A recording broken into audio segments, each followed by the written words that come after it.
Продолжаем выпуск. Столица столиц. Конгресс под таким названием проходил в эти дни в Ростове-на-Дону. В его работе приняли участие губернатор области, представители разных конфессий и диаспор.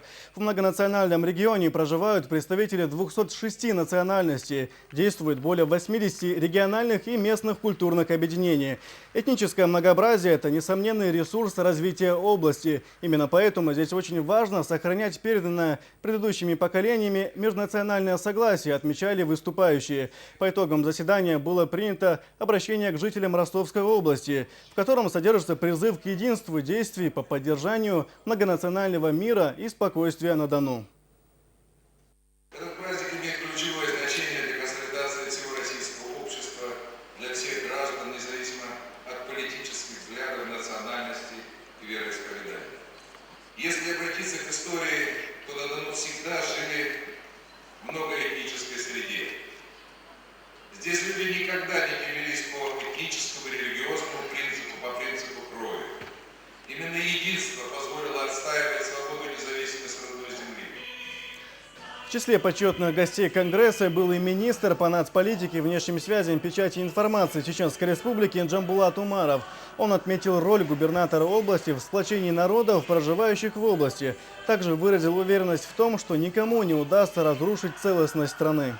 Рамзан Ахматович в своих выступлениях, и особенно касательно такой важной темы, как межнациональные отношения и межконфессиональное единство, всегда отмечает, что Ростовская область во главе с Голубевым Василием Юрьевичем стала таким добрым, справедливым домом для тех народов, которые чаят и надеются на лучшее будущее, на справедливость, будучи истинным хозяином, истинным отцом этого края. Он обеспечил вот ту, я не очень люблю это слово, но тем не менее толерантность, о которой сегодня здесь говорилось, и за это ему отдельное особое спасибо.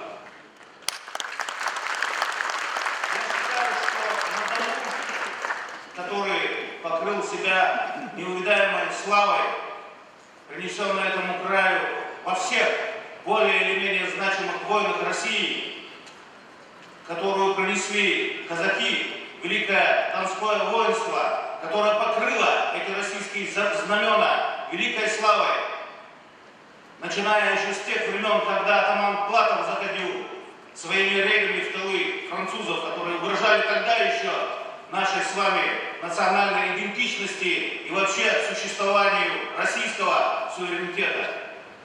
Я считаю, что далее, когда мы с вами проводим параллели этой истории, мы должны понимать, что в ней было многое. И не всегда мы выясняли свои отношения между собой в пирах. Мы не всегда выясняли между собой взаимоотношения в каких-то празднествах, танцуя лезгинки или народные танцы других народов. В нашей истории есть мозоли. В нашей истории есть больные точки, которые сегодня, когда мы заявили о своей российской, русской идентичности, сегодня на эти мозоли пытаются давить те, кто сегодня объявляет, что весь мир должен жить по так называемому либеральному дресс-коду. Не получится, потому что Россия стала другой.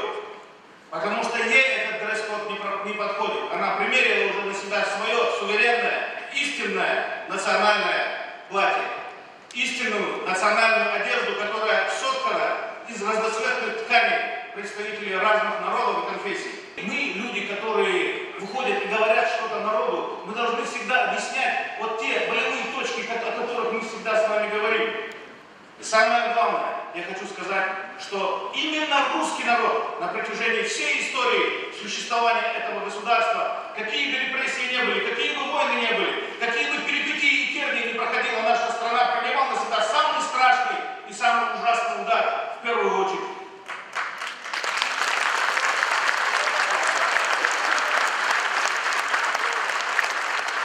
В заключение я хочу отметить очень приятную вещь, которую я услышал здесь в самом начале.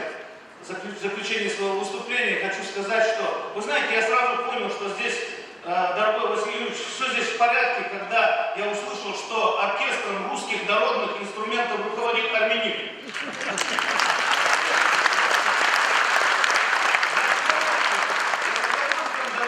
До вас, дорогие мои, родные мои соотечественники, дорогие россияне, что в Чеченской Республике оркестром национальных чеченских инструментов руководит русский человек. Спасибо за внимание.